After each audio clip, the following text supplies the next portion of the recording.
덴마크의 신학자이고 기독교의 철학자로 알려진 쉐렌 키에르케고르이 있죠. 이 키에르케고르이 쓴 여러 권의 책 중에 죽음에 이르는 병이라는 책이 있는데요. 키에르케고르는 이 죽음에 이르는 병이라는 책을 통해서 절망을 죽음에 이르는 병이라고 정의했어요. 특히 그 절망은 그럼 어떤 형태로 나타나는가를 이렇게 분석하여 1부, 2부로 이 죽음에 이르는 병의 내용을 책의 내용을 소개하고 있는데요. 특히 이 절망은 육체적인 죽음과는 달리 육체적인 죽음이 오는 것이 절망이 아니라는 거예요. 절망에는 뭐냐? 육체적인 죽음과는 달리 영원한 죽음, 다시 말하면 내 자아가 영원히 상실하는 상태를 가리켜서 영원한 죽음, 그것을 절망이라고, 죽음에 이르는 병이다 하고 이퀄 절망 이렇게 표현했습니다. 그런데 이 죽음에 이르는 이 병인 이 절망이 바로 뭡니까? 내 영원한 자아를 죽게 만드니까 그것이 바로 절망은 결국 죄다 이렇게 정의를 하는 거예요. 그런데 키에르케고르이 이런 죽음에 이르는 병이 절망이라고 이야기하고 그 절망은 죄라고 하면서 끝나는 게 아니고 이 절망을 해결하는 이 죽음에 이르는 병을 해결하는 비결이 있다 이렇게 또 제시를 해요. 그러면서 신앙을 통해 절대자죠. 철학적인 용어는 절대자고 우리는 기독교 용어로는 하나님이니까 다시 말하면 절대자이신 하나님 앞에 서는 것이 절망을 극복하는 그리고 진정한 죽은 자아를 되찾는 길이다라고 제시합니다. 때문에 여러 이제 철학자나 신학자는 이 키에르케고르에 쓴 이 죽음에 이르는 병이라는 이 책을 가리켜서 절망을 통해서 인간 실존의 근원 문제를 파악하고 또 죄의 근원적인 문제를 심층적으로 탐구한 책이다. 그러면서 기독교 역사상 중요한 고전이라고 할 수 있다. 이렇게 평가하기도 했다라는 점입니다. 사랑하는 여러분, 여러분은 어떤 문제로 고민하십니까? 또 어떤 문제로 절망하고 계십니까? 사람들은 이 고민거리가 커지면 그것 때문에 절망하고 우울증이 찾아오고 절망하고 그리고 그것 때문에 생을 포기하고 도망가고 하는 그런 결정을 함부로 하는 경향을 우리는 볼 수 있습니다. 그런데요, 현대인들이 고민하는 이 절망의 고민들을 보면 대부분 뭐냐? 먹고 사는 의식주 문제, 다시 말하면 경제적인 문제가 가장 강하고 또 뭐 취직이나 결혼이나 이런 어떤 진로의 문제들 있고 그리고 이제 뭐 60대만 돼도 화두가 뭐냐면 60대 이상들은 70대, 80대 뭐 만나면 건강이 화두예요. 제가 연초에 저희 노예 소위 이미 노예장이 되신 목사님들 그런 분들이 어른들이죠.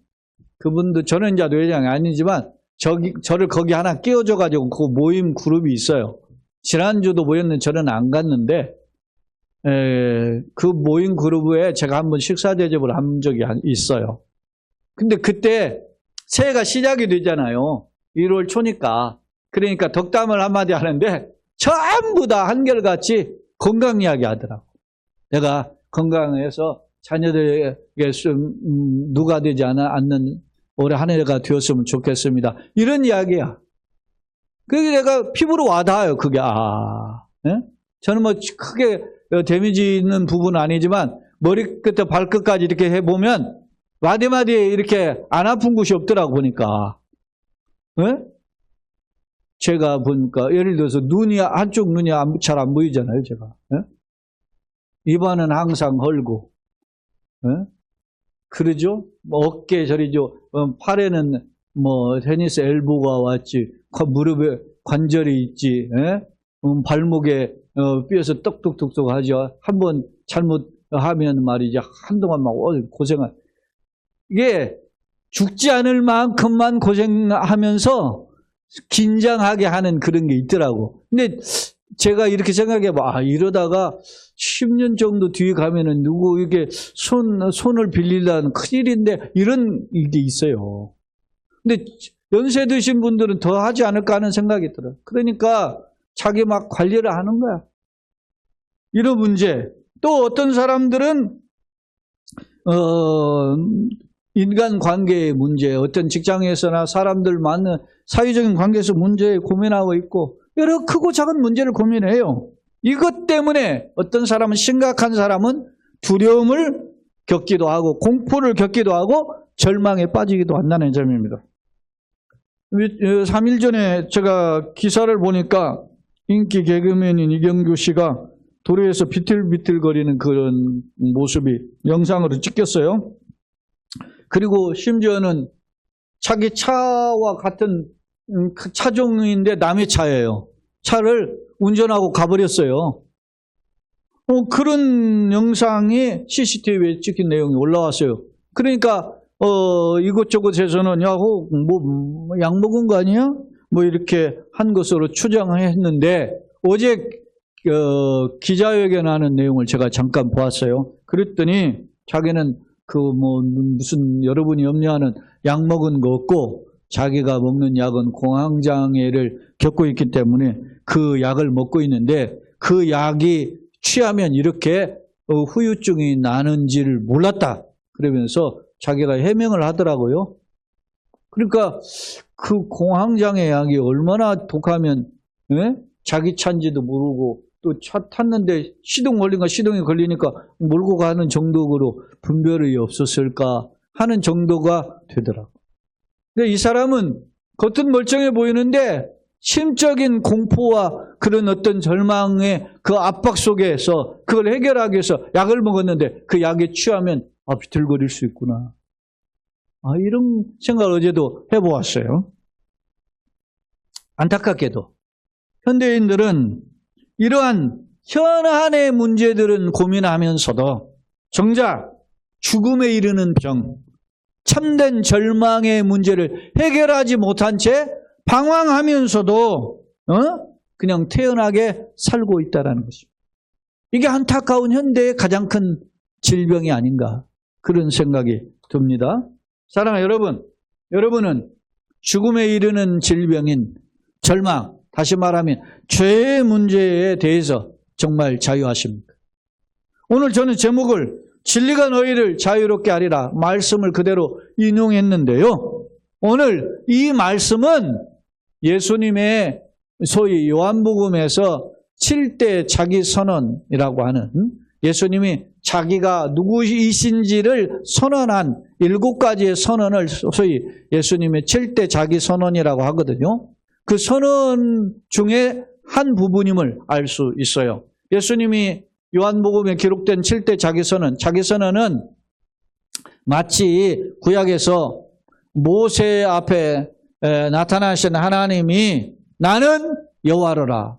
누구십니까? 라고 물을 때 나는 여호와라 라고 할 때는 우리는 영어로 that I am, I am, that I am 이런 표현을 하잖아요. 그러니까 I am, 나는 무엇이다 라고 하는 자기 선언과 같은 예수님의 선언 표현이다 이렇게 이야기해요. 그래서 이걸 헬라어로 에고에이미적 표현 이렇게 표현하는데 에고에이미가 나는 무엇이다 그런 뜻이거든요. 그러니까 나는 무엇이다 라고 하는 7가지 선언을 내용을 보면 나는 생명의 떡이다. 나는 생명의 빛, 세상의 빛이다. 나는 양의 문이다. 나는 선한 목자다. 나는 부활이요 생명이다. 나는 어떻게 해요? 길이요 진리요 생명이다. 나는 포도나무다. 너희는 가지라. 그렇게 하면서 나는 포도나무. 이런 7가지 예수님의 선언 중에 하나예요. 오늘 본문 요한복음 8장에.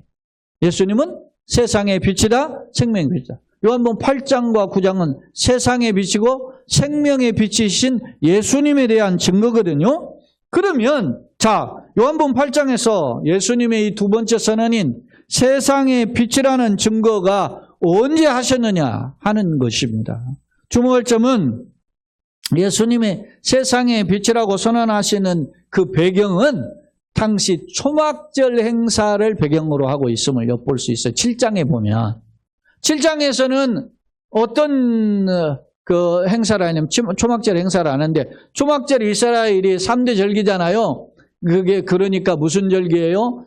첫째 유월절, 두 번째 오순절, 그리고 초막절, 이걸 3대 절기인데, 이 3대 절기의 초막절은 이스라엘이 광야에서 초막 생활을 하고 살았다는 것을 추억하는 거예요. 그 어렵고 힘든 광야와 같은 그 세상 속에서 하나님 은혜로 걸어왔음을 추억하는 절기예요. 그게 초막절인데, 그때 하나님 앞에 추수의 예물을 드리면서 감사를 돌렸기 때문에 초막절을 수장절이라고도 하고 장막절이라고도 하고, 오늘 우리로 비유하면 뭐 일종의 추수감사절과 같은 그런 비슷한 절기예요. 근데 그때 뭐냐? 광야에서 하나님이 막 허허벌판을 인도하잖아요. 그러니까 낮에는 구름 기둥으로, 밤에는 불 기둥으로 인도했어요. 그래서 이 초막절 행사에 하나님이 그렇게 인도하심을 기억하면서 그 횃불을 들고 그 촛불을 밝히는 행사를 한단 말입니다.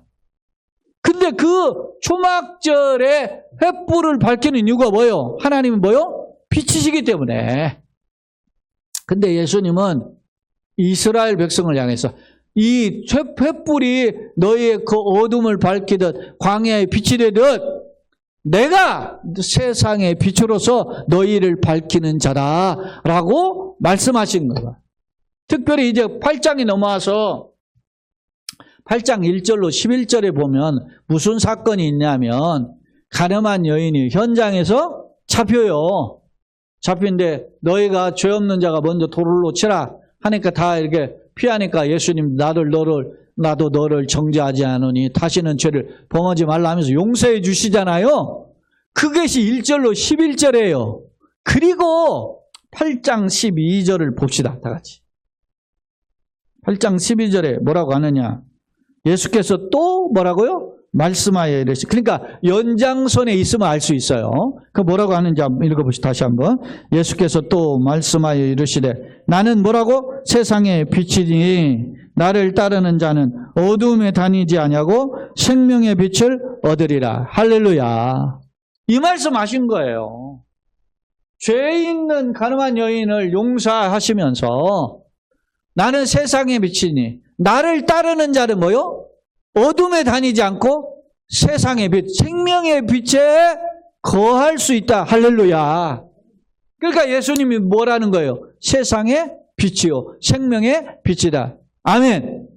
그렇게 선언을 하신 겁니다. 그러니까 가늠한 여인을 용서하신 이후에 예수님이 어떻게 저렇게 말이지 저런 여자를 용서해야지? 이 말은 뭐예요? 이런 의구심을 품는 자들에게 예수님은 그런 죄를 용서하실 수 있는 무슨 빛이다? 세상의 빛이고 생명의 빛임을 선언하셨던 거예요. 그러니까 이런 선언에 대해서 예수님이 정말로 생명을 주시는 세상의 빛이시구나 깨달아야 되는데, 안타깝게도 당시 특히 바리새인과 지도자들은 이걸 깨닫지 못했다라는 사실입니다. 자, 그래서 좀 건너뛰어서 25절 좀 봅시다. 25절 보면 그들이 뭐라고 하느냐. 그들은 이게 이제 이스라엘 백성이고 총괄적으로는 거기에는 대표적으로 누가 있어요? 이 바리새인들, 율법 지도자들이 있어요. 그들이 뭐라고 하는지 봅시다. 25절 시작. 그들이 말하되 네가 누구냐? 그랬을 때 예수님이 이르시되 나는 처음부터 너희에게 말하온 자다. 그렇게 얘기하죠. 여전히 예수님을 향해 너가 누구냐라고 묻잖아요. 아직 예수님이 세상의 빛이시라, 예수님이 하나님 보내신 빛의 힘을 깨닫지 못하는 거예요, 지금. 그런 자들에게 예수님이 오늘 31절로 47절을 말씀하셨다는 사실입니다. 오늘 사실 요한복음은 논리적이에요.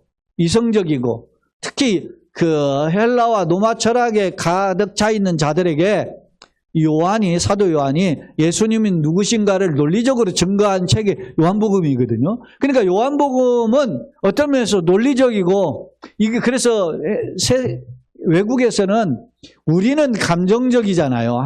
이 동양인들은 감정적인 터치를 해요. 근데 외국에서는 논리적이에요. 합리적이야. 그래서 외국에서는 처음 초신자에게 무엇부터 읽게 하느냐? 요한복음부터 읽게 하느냐. 요한복음이 굉장히 요즘 젊은 사람들이라든지 이 사람들이 예수님이 누구신가를 알려면 요한복음을 읽어야 되는 이유가. 그리고 저도 영어 성경을 읽어볼 때 요한복음 가지고 읽어보고 그랬거든요. 그런데 이 요한복음이 그런 의미가 있어요.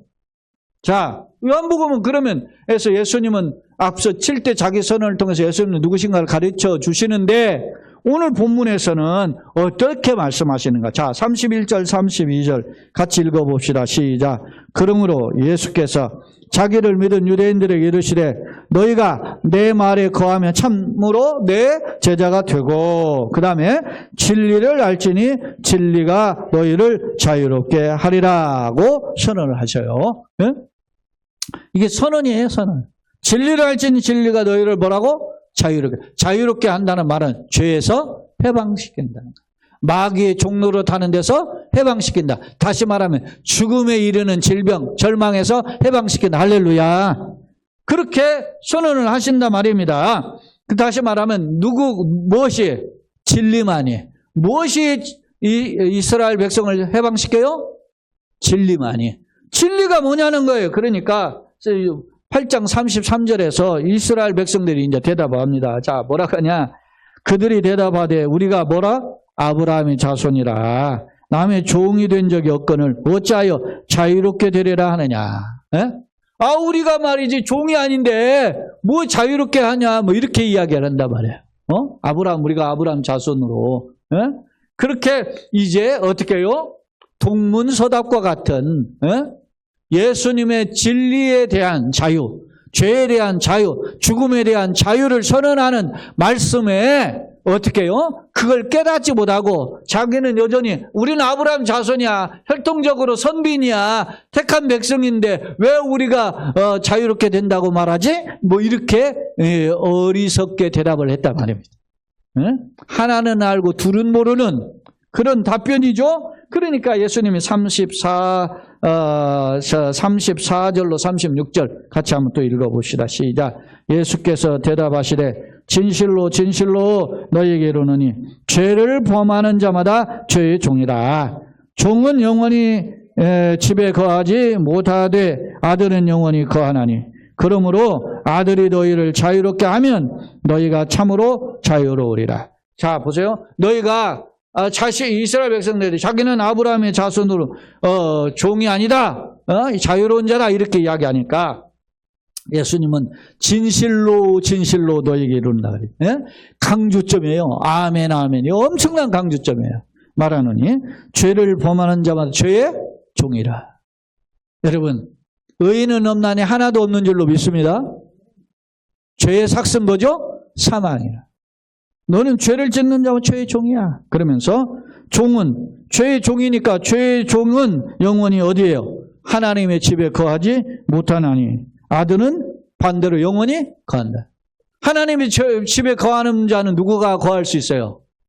종은 못 거하고 아들만 거해. 그러니까 우리가 아들이 되어야 되죠. 믿죠?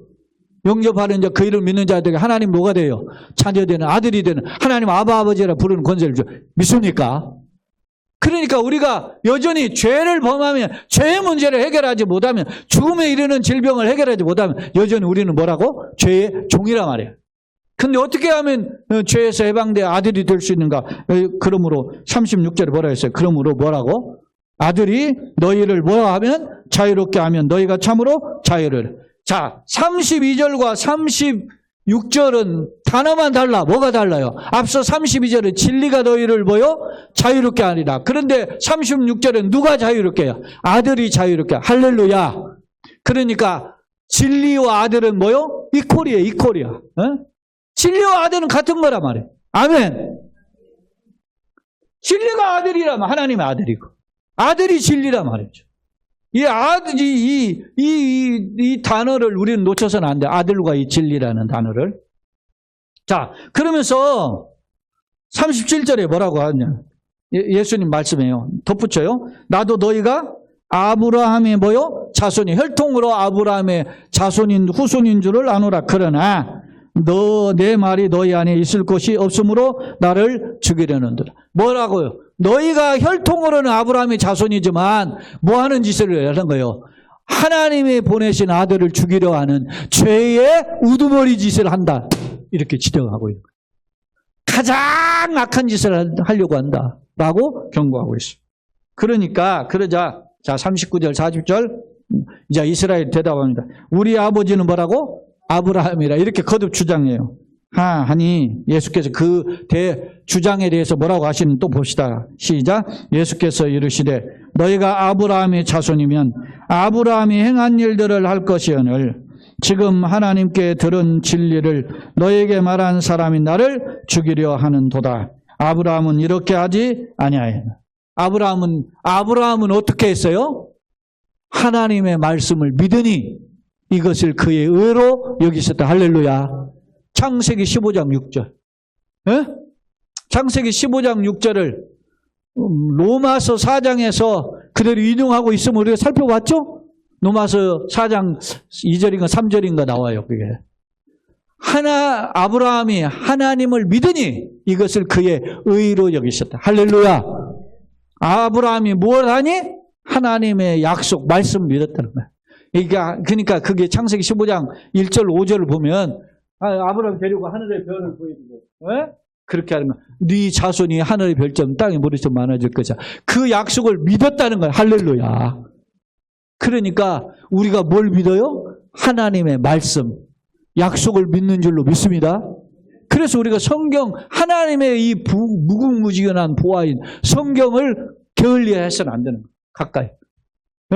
하나님을 가까이 해. 오늘 당시 이스라엘 백성들이 자신이 아브라함의 자손임을 거듭 주장하자 그렇게 항의한 거죠. 예수님을 향해서 우리가 아브라함 자손이라 항의하니까 예수님이 아브라함 자손이라면 아브라함이 하나님을 믿은 것처럼, 하나님의 약속을 믿은 것처럼 너희도 하나님이 보내신 독생자 나를 믿어야 된다는 거예요. 근데 믿지는 않으면서 나를 죽이려고 하면서 아브라함이 자손이라고 한다는 거예요. 여러분, 제가 이야기했죠. 여러분 보세요. 내가 3대째 혹은 4대째 5대째 예수 믿는 건 축복이에요. 할렐루야. 이런 축복이 어디 있어요? 여러분, 불과 140년 중에 우리 가문이 몇 대째 예수를 믿는다. 이거 엄청난 축복이에요. 믿습니까? 근데 그것만을 자랑하면 껍질이라는 거예요. 그 신앙이 물려받고 할렐루야. 그렇게 되어야 된다 말이에요. 그래서 나의 정체성이 이런 신앙을 물려주신 하나님 너무너무 감사합니다. 할렐루야. 보세요. 갈수록 이제는 신앙의 문을 닫는 시대가 온다니까요. 그런 시대에 신앙이 내 자손에게, 아들에게, 딸에게, 또 손자에게 물려주기가 하늘의 별처럼 어려워. 이런 시대에 껍질만이 아니라 주님, 내가 주님의 말씀대로 이름값을 하게 하여 주옵소서. 할렐루야. 이게 너무너무 소중한 거야. 에?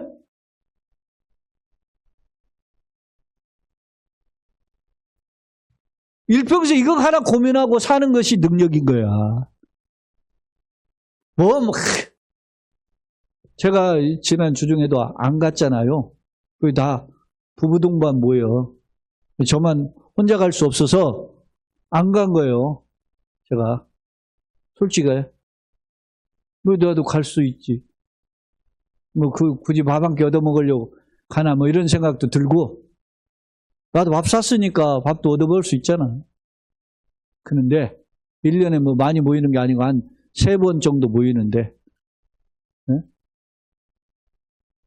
그런 게 있어요. 왜?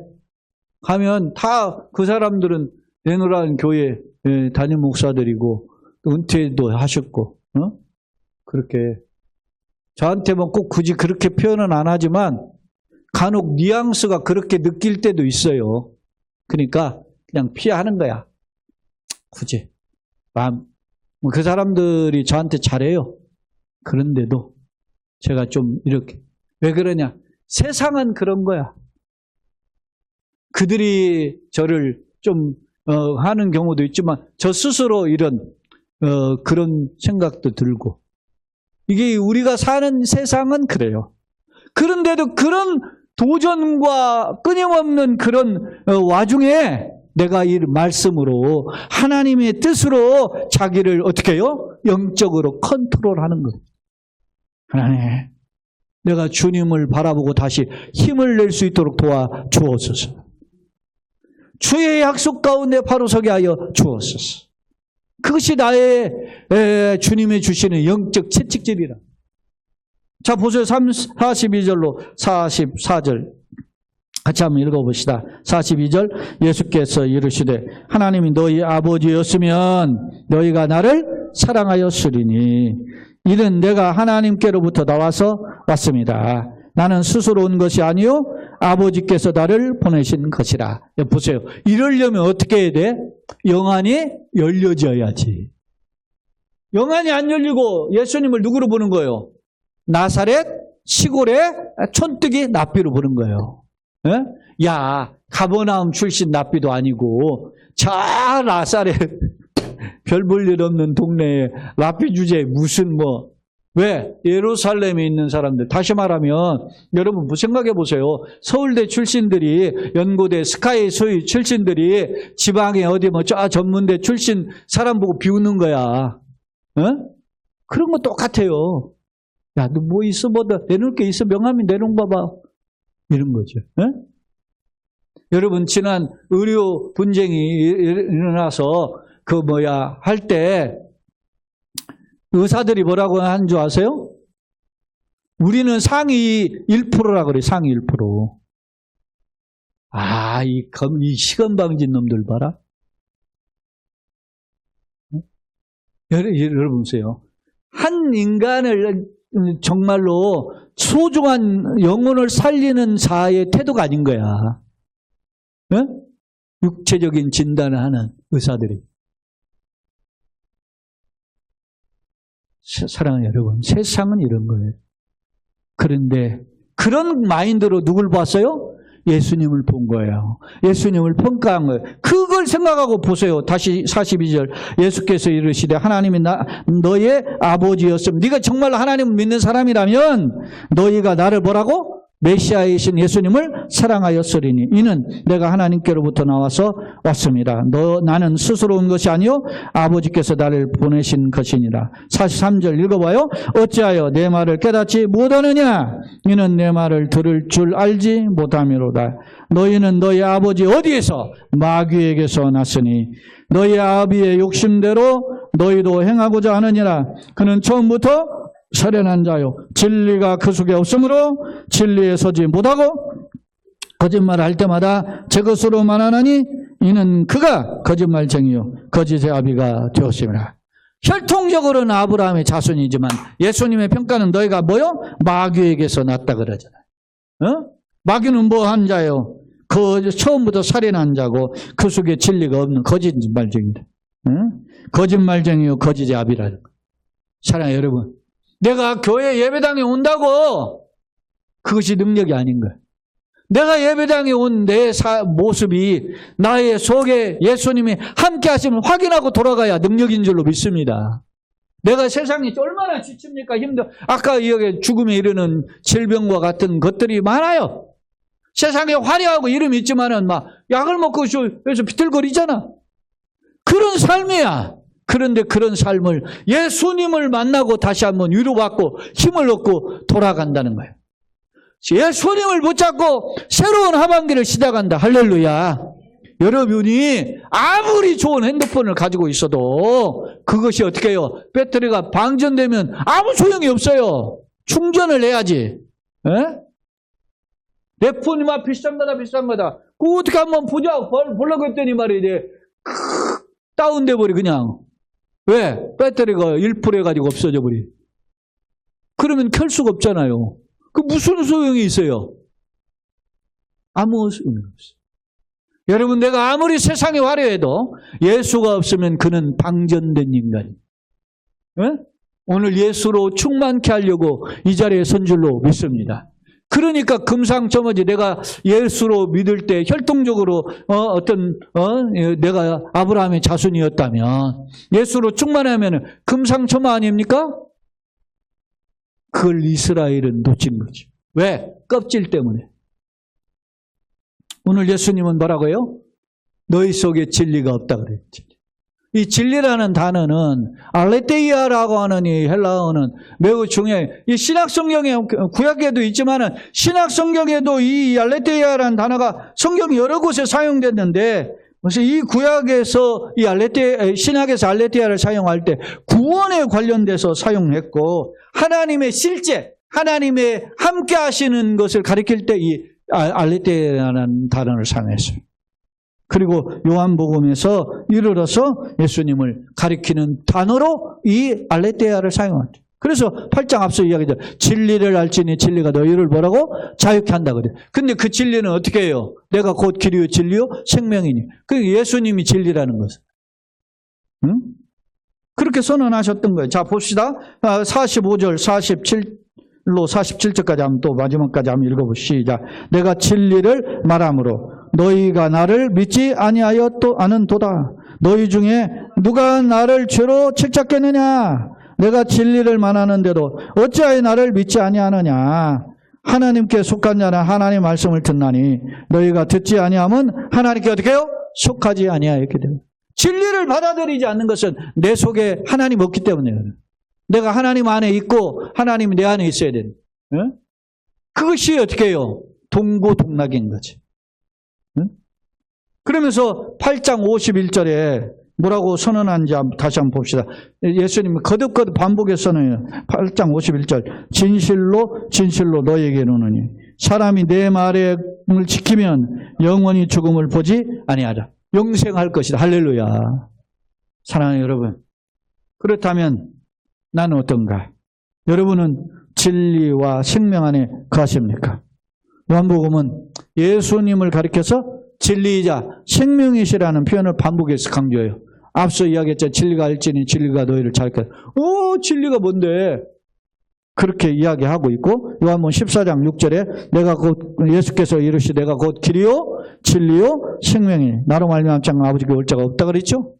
예수님이 진리란 진리, 진리요 생명이라. 아버지께 가는 길이라는. 응?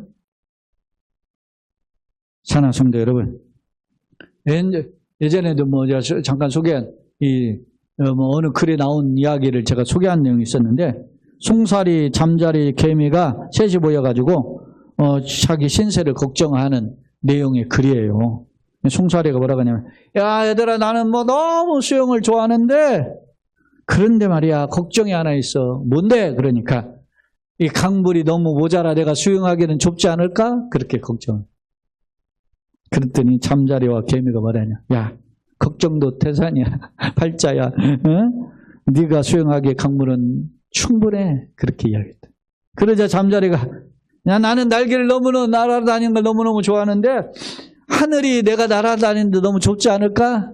그러니까 송사리 개미가 뭐라고 하냐면, 야 걱정도 팔자야. 네가 날기에 하늘은 너무너무 충분해. 그러자 이제는 개미가, 야 나는 흙 땅 파고 집을 짓는데 이 세상에 흙이 내가 집 짓기에 부족하지 않을까? 그렇게 걱정했다 그래. 이게 무슨 이야기입니까? 송사리, 잠자리, 개미 이야기입니까? 오늘 우리 인생길입니다. 하나님 우리에게 지극히 크고 높으신 하나님이 우리의 왕이시며 우리의 아버지이시오. 우리를 지켜주심에도 불구하고 우리는 늘 먹고 사는 문제, 건강 문제, 대인관계 문제에 지쳐서 힘들어하는 것이 우리의 모습입니다. 그것 때문에 주님을 생각하고 그 진리를 생각하고 찾는 일에 게으른 것도 사실입니다. 사랑하는 여러분, 지금 예수님은 우리를 이런 지쳐있는 세상적 문제들로 지쳐있는, 어떤 면에서 보면 절망에 이르는 병에 이른 그런 존재들을 초대하고 있습니다. 예수님은 마태복음 11장 28절에 수고하고 무거운 짐진 자들아 다 내게로 오라. 내가 너희를 쉬게 하리라. 말씀하세요. 할렐루야. 예수님 앞에 오면 진리가 우리를 자유롭게 하실 줄로 믿습니다.